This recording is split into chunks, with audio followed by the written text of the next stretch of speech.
Hi, Elliott here from Bow River Troutfitters, and I'm going to show you how to tie one of my favorite streamers for trout.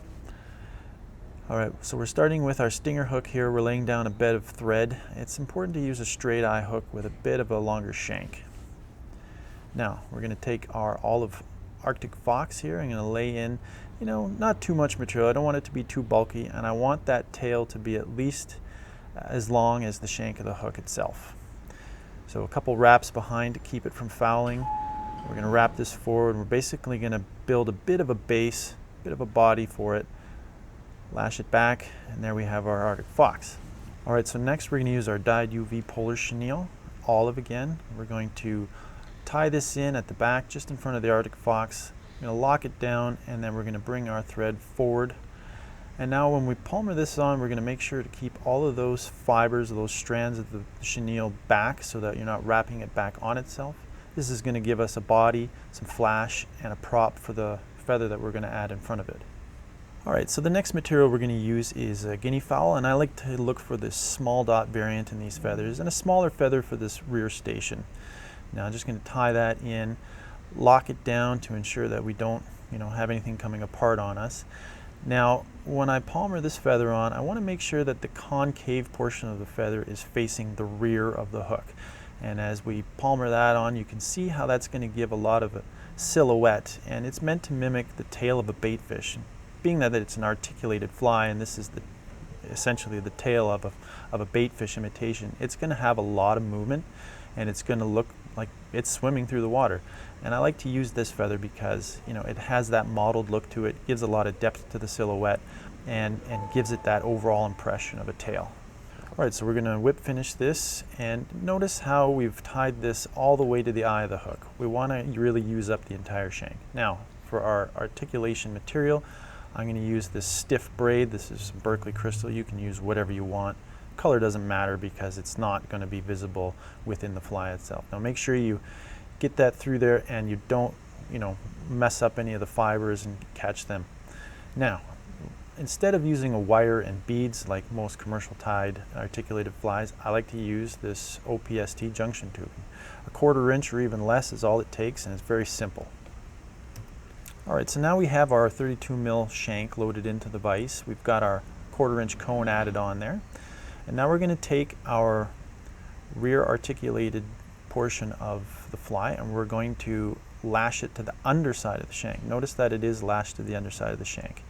Now I'm going to wrap this forward 2/3 of the length of the shank forward. It's important to leave that 1/3 in front because you're going to be dressing more of the fly in front of it. Now I'm going to lock that down and really secure it to the underside of the shank, trim it off. There we are. Alright, so next we're going to go back to our UV polar chenille.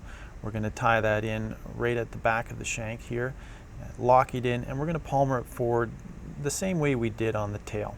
Now, one thing I will say is we're going to wrap this forward that 2/3 distance, same as we did with our thread.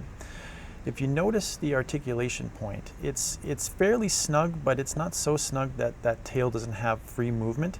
I want it to be fairly snug so it doesn't foul when I'm casting, but I want it to be loose enough that it will give that movement in the water.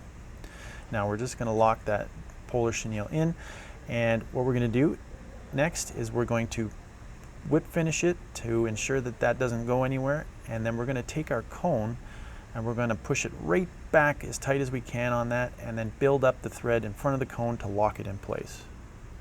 Alright, next we're going to take our marabou blood quill and we're going to tie that in at the tip just in front of the cone here. We are going to use the entire blood quill, so we're going to have a fair amount of material on there. When it's wet though, it does slick down and it doesn't look overdressed in the water.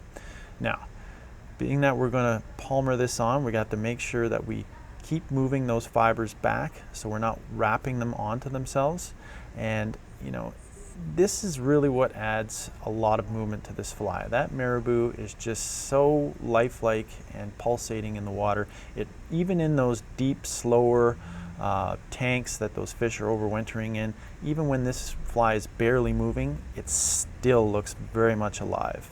Alright, so because we're palmering this marabou in front of the cone is actually going to act as a bit of a prop, and it's going to push those fibers out and give the fly a little bit more of that body and that pulsating movement in the water. Be careful though when you're wrapping this forward that you leave enough room in front of it to add your final material, because we want to be able to have a nice finish on the head of this fly. All right, so when you're palmering that marabou, just make sure that you keep all of those fibers back at all times so you're not wrapping them back on top of one another. Now I'm going to take the thread and I'm going to basically build a nice clean base to start wrapping our next material, which is the strung guinea feathers. Again, at this point I like to use the larger dot feather to finish off the head. Now I'm going to lock this in and just lock it forward. I am going to trim that off there. Now we've tied our guinea feather in at the tip, and just as we did previously, we're going to make sure that the concave portion of the feather is facing the rear of the hook. Now I want you to just palmer this forward and make sure you keep all of those fibers away so you're not wrapping them on each other.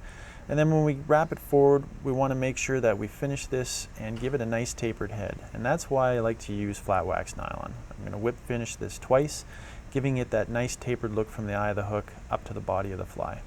Now this fly we've tied in olive because we're fishing it here on the Bow for trout, but this has a lot of potential.